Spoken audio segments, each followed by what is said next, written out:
Notre invité d'honneur est aujourd'hui un artiste que nous connaissons tous, puisque ses chansons accompagnent nos vies et nos existences depuis plus de 40 ans.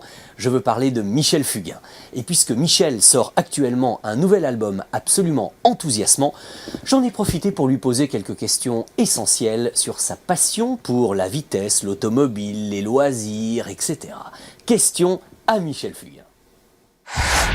Plus énergique que jamais, Michel Fugain nous revient entouré d'une bande de super musiciens pour un nouvel album intitulé Projet Pluribus. Et d'ailleurs, Michel n'attend plus qu'une chose, partir le plus vite possible en tournée avec son équipe.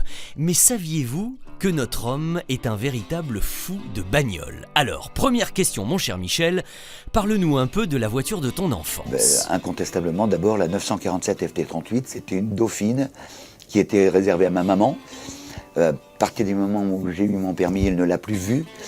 Et la première chose qu'on a fait sur cette Dauphine, parce que j'ai fallu me viander le jour de mon permis, le jour où j'ai eu mon permis, on a mis d'abord un sac de sable devant, parce que c'était un peu léger. Et on faisait, avec cette 947, on a fait des chronos. Alors, bien sûr que c'était minable, mais on faisait des chronos tout autour de Grenoble. Je suis grenoblois. À Grenoblois, qui dit grenoblois dit, de cette époque-là, dit amoureux des bagnoles. On avait un mec qui s'appelait Trottmann, qui était une espèce de figure légendaire, et qu'on allait toujours voir dans les rallyes. René Trottmann. Des souvenirs magnifiques. Des souvenirs magnifiques. Il y avait une petite route qui longeait un cimetière, et on mettait un pote à chaque virage qui nous disait aussi oui ou non, on pouvait y aller. On enquillait, vous faisait des travers. C'était agréable comme tout.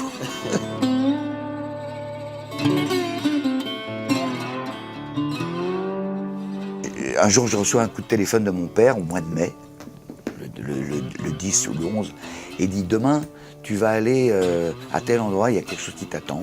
Alors je vais à tel endroit, c'est un garage. Et là, je vois une Fiat 600 bleu marine, tu sais, avec le toit qui s'ouvrait comme ça. Ça a été ma première bagnole. J'ai fait des kilomètres avec.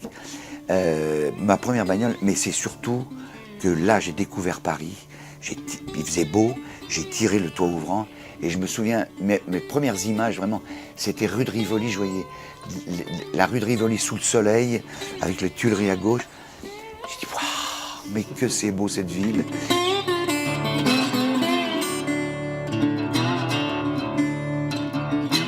Je deviens chanteur, ce qui veut dire que pendant un moment je suis à Paris et qu'à Paris. Et puis il y a les spectacles qui commencent. Et là, on en a fait de briques et de broc. Tu sais, au début c'était la bagnole dans laquelle tu mets tout. On est 4. Ou 5 même, avec tout, la batterie, machin, il y en a de partout. Et un jour, j'ai envie d'avoir une bagnole un petit peu plus conséquente, et je sais que j'avais rentré un peu d'oseille, et je me suis acheté une DS. La DS, à l'époque, c'était carrément une main. Et j'étais fier, parce que je l'avais pu la payer cash, tu sais. Waouh! J'étais vachement fier, et cette DS m'a fait... j'ai tourné. J'ai pas eu de joie immense avec la DS, hein. C'était une bagnole... c'était une rouleuse, quoi. C'était une grosse rouleuse. Et la véritable passion a commencé quand j'ai acheté ma première Porsche. Ouais. Maintenant, je dirais, j'étais assez con pour me payer une Porsche, tu vois, mais bon... Et pourquoi j'avais l'âge. Ouais, à cette époque-là, c'était pas con. C'était simplement, on se faisait plaisir.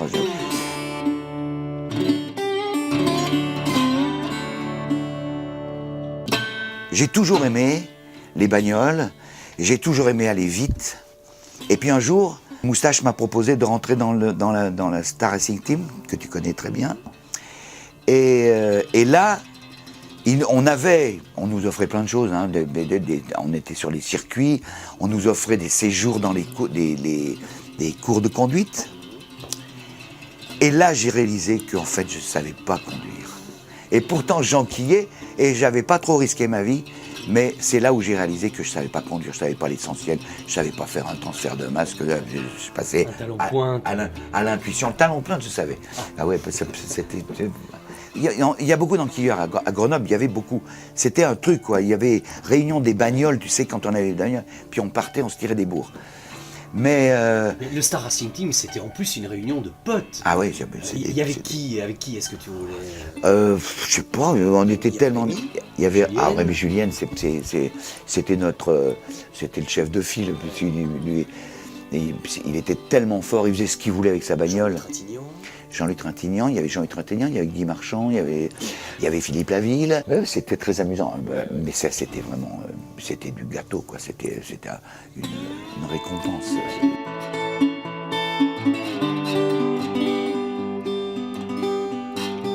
Alors Vincent, je suis plus interpellé en ce qui concerne le permis de conduire des mômes, de nos mômes. Mon fils a 20 ans. Ma génération, on avait 18 ans, on avait déjà commencé les cours, hein, avant, d'accord? De façon à l'avoir le plus vite possible, après 18 ans, c'est-à-dire que tu passais 18 ans et 2 mois ou 3 mois, et tu avais ton permis, ce qui doit être le bon cas. Et ce qui est très étonnant, c'est que mon fils et tous ses potes qui ont aussi 20 ans, ils font tous 1m85, ça les fascine pas. Ça les fascine pas du tout. Ils ont la carte Navigo, c'est leur truc. Pour aller là où ils vont, ils mettent 20 minutes, un quart d'heure. Nous, pour aller en bagnole, pour faire au même endroit, tu mets 3 quarts d'heure. Donc ils ont fait le calcul, il faut, mais papa. Sauf que quand il vient en Corse, maintenant je me suis fâché. Je me suis fâché, j'ai fait merde, putain, passez votre permis. Je suis obligé de les emmener toujours, de les trimballer. Ah bah ça va, ouais, basta.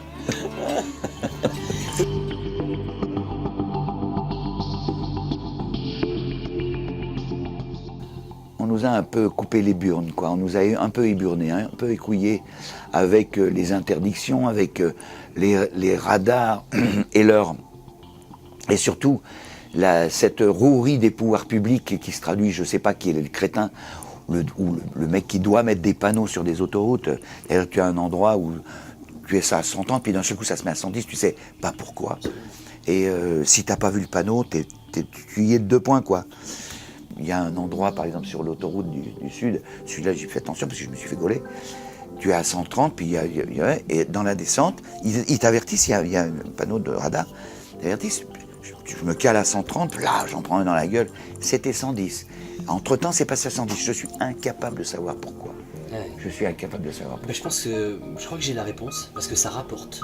Oui, mais ça s'appelle du racket, ça. Oui. Ça s'appelle du racket. Donc c'est malhonnête, du racket d'État.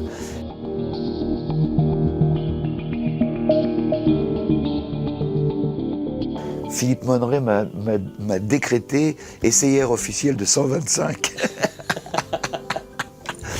Alors, chaque fois qu'il a une 125, comme il passe des vacances en Corse, chaque fois qu'il a une 125, il l'essaye en Corse. Et il m'appelle, il fait « Michel, j'ai une 125 ». Et je me souviens très bien, la première fois que j'ai essayé une de ces motos, c'était une Van d'ailleurs. Et c'est toujours, elle est toujours à la maison. Pour mes potes, quoi, pour se balader là-bas. Et je me souviens, à la fin de la journée, il m'a dit... Comme j'attaque toujours. Je suis au fait. Alors heureusement que c'est limité. Tu es au taquet en 125. À 125, je suis au taquet. Et à la fin de la journée, il m'a dit non, passe pas ton permis. Non, passe pas ton permis.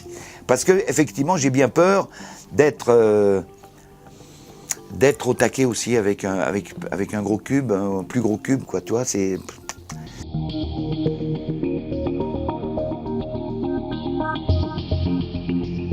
C'est la Mustang d'un homme et une femme. Oui. Puisque c'est Trintignant fait. Parce qu'on rêvait de la Mustang quand même à cette époque-là.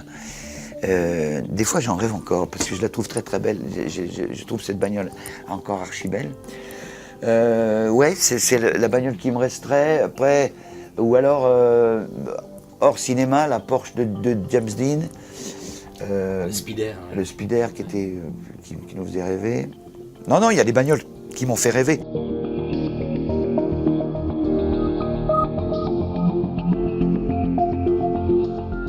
Une Austin 3000, une Austin LA 3000. Comment elle m'a fait rêver celle-là. Ou peut-être une Triumph, une TR3. j'aurais tendance à aimer les bagnoles qui ne sont pas frimeuses et qui en ont énormément sous le capot. Et je prendrais l'exemple de peut-être la voiture que j'ai le plus aimée, c'est la Sierra Cosworth, que j'ai gardée alors qu'elle était démodée. Hein. La Sierra Cosworth, qui était vraiment une bagnole extraordinaire quoi, que j'ai adoré. J'ai préféré ça au Porsche, quoi. Elle avait un côté voyou, elle avait un côté voyou. Et j'ai adoré cette bagnole. Je m'en suis séparé avec tristesse, vraiment.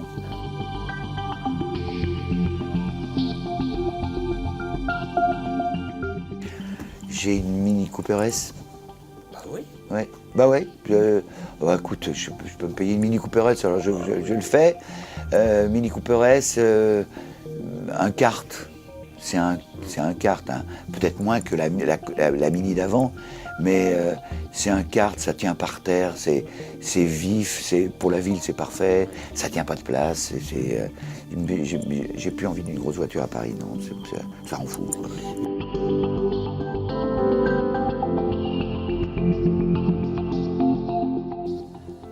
« 12 points.